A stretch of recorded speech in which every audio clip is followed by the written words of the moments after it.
Hello everyone and welcome to the Ticker.com's news channel on YouTube. On this channel, we review stock markets and discuss financial news, market trends, and economic data from Wall Street to Global Street. So let us get started. Everyone loves spending other people's money, especially lawmakers in Washington, D.C. and the men in the White House. The U.S. House of Representatives passed a bill that will cut social spending, lower taxes for the rich, and add more to the growing federal government debt. The Republican Party, for decades marketed itself as the only fiscally responsible party, has long abandoned its fiscal conservatism and threw its full weight behind the bill. Then there was a presidential candidate who repeatedly reminded voters that his administration is so smart that it will not only kill inflation, but also fully repay the federal government's debt by the end of his second presidential term. In fact, to prove the point, he hired the richest man in the world and promised to find $2 trillion of waste, abuse, and fraud. That man's federal tax and budget plan could just soak American citizens with additional $3 to $5 trillion if the U.S. Senate goes along. And what about the richest man's claim of $2 trillion of Washington boondoggle? Well, after trying for 3 months, all his efforts could find less than a few $1 billion, and he left the town with billions of dollars in contract from the federal government. And then there is so-called bond vigilantes, who are supposed to punish the Congress for the debt binge when all else fails. We have not seen a single bond vigilante emerge over the last 25 years when the federal debt ballooned from mere $10 trillion to $36 trillion. You get the drift. This debt-fueled party is not ready to end, and we are set to cross $50 trillion as early as 2028. Bond markets may throw some hurdles and take interest rates to over 7% early next year, but make no mistake, the nation will be drowning in debt, and if the world does not react, we may even test higher levels in interest rates.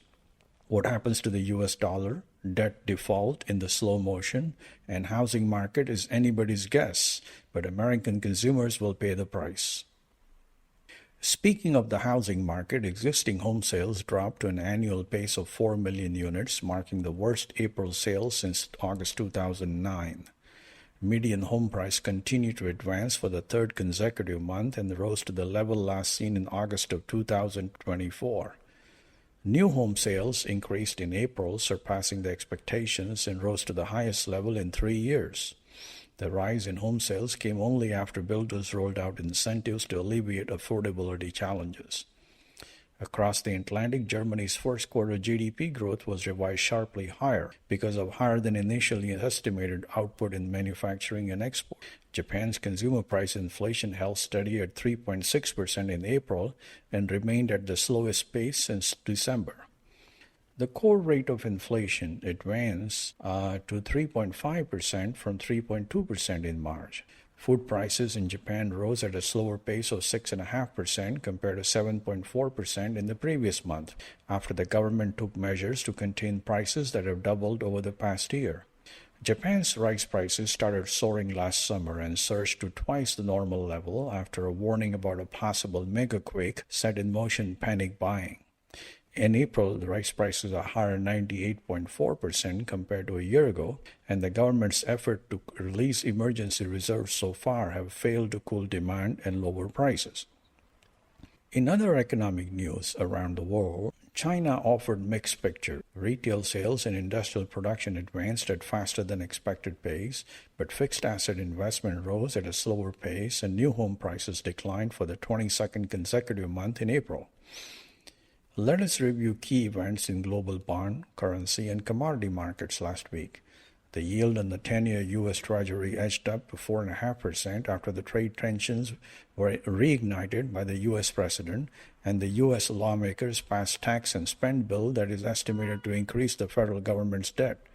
Texas crude oil prices held at $61 a barrel, and the OPEC Plus's meeting next week is likely to increase output despite elevated geopolitical uncertainties. Natural gas prices in euros edged up 4% to 36 euros and 20 cents per megawatt hour and advanced for the fourth consecutive week amid ongoing maintenance in Norway, and the EU gas storage levels are at the 45% level, lower than about 67% at this time last year. The euro stabilized at $1.13 as the dollar continued to face headwinds amid worries of rising U.S. debt level, higher interest rates, and ongoing U.S. trade policy flip-flops. The yen appreciated to 143 level against the core rate of inflation after the core rate of inflation accelerated in April, reinforcing expectations that the Bank of Japan will raise rates to moderate inflation. Let us shift our attention to major stock markets in the U.S., Europe, and Asia.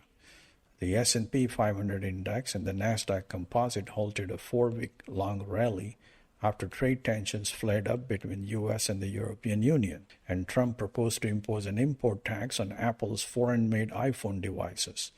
European markets extended gains for the 7th consecutive week as investors reacted to corporate earnings and successful debt auctions by Germany, Italy, and several large corporations.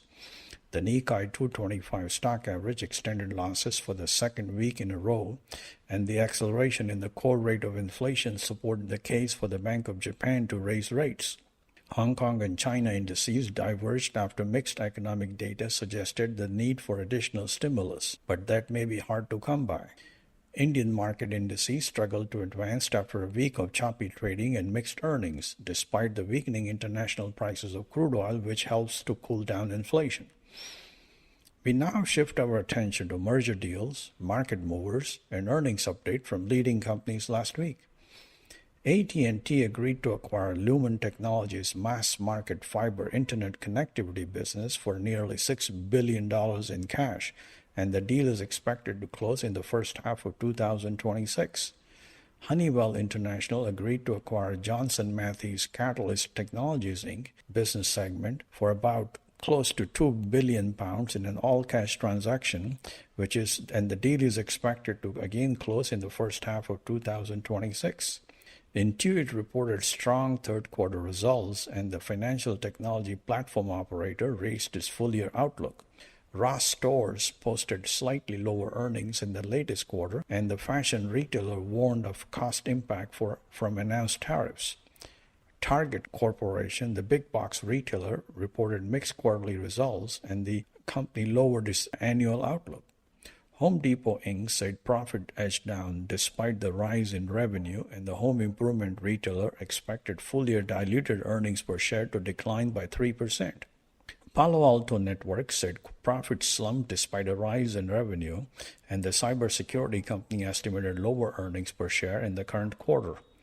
Marks & Spencer said earnings in the fiscal year 2025 declined despite a rise in revenue, and the company also estimated approximately £150 million in cost hit because of the cybersecurity failures. Vodafone Group, the UK-based wireless telecom operator, swung to a loss in the fiscal year 2025, and the company lowered its dividend. Ryanair Holding, the Ireland-based discount airline, reported a decline in profit despite a rise in revenue and passenger traffic. China-based CATL, the maker of batteries for the electric vehicles, raised $5.2 billion, and Jiangsu Hengrui Pharmaceutical raised $1.3 billion in Hong Kong public offerings as China-based companies step up international expansions. In the week ahead, investors in the U.S. are looking forward to the release of home prices, durable goods orders, and consumer confidence update. GDP growth rate, corporate profits, personal consumption price, consumer spending are also scheduled to be released on Thursday. On the earnings front, market expects the results from NVIDIA, Salesforce.com, Dell Technologies, Costco Wholesale, Marvell Technology, HP, Gap, Kohl's, Foot Locker, and Burlington Stores. In Europe, investors are looking ahead to the release of passenger car registration in the Eurozone and France's inflation rate. France and Italy are scheduled to release their GDP growth rates. Corporate and household loans in the Eurozone are also awaited.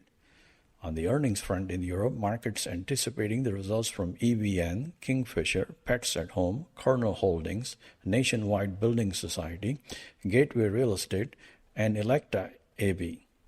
In Asia, investors are looking ahead to the release of China's industrial profit and Japan's consumer confidence, unemployment rate, and industrial production and retail sales data. Tokyo's core CPI Japan's housing starts and construction orders are also scheduled for Friday. India is scheduled to release its GDP growth report and foreign exchange reserves, and China is scheduled to release its NBS manufacturing and non-manufacturing PMIs on Saturday. On the earnings front in Asia, investors are anticipating the results from Meituan, Xiaomi, Li Auto, Kingsoft, Cummins India, Apollo Hospitals, and Indian Railway Catering and Tourism.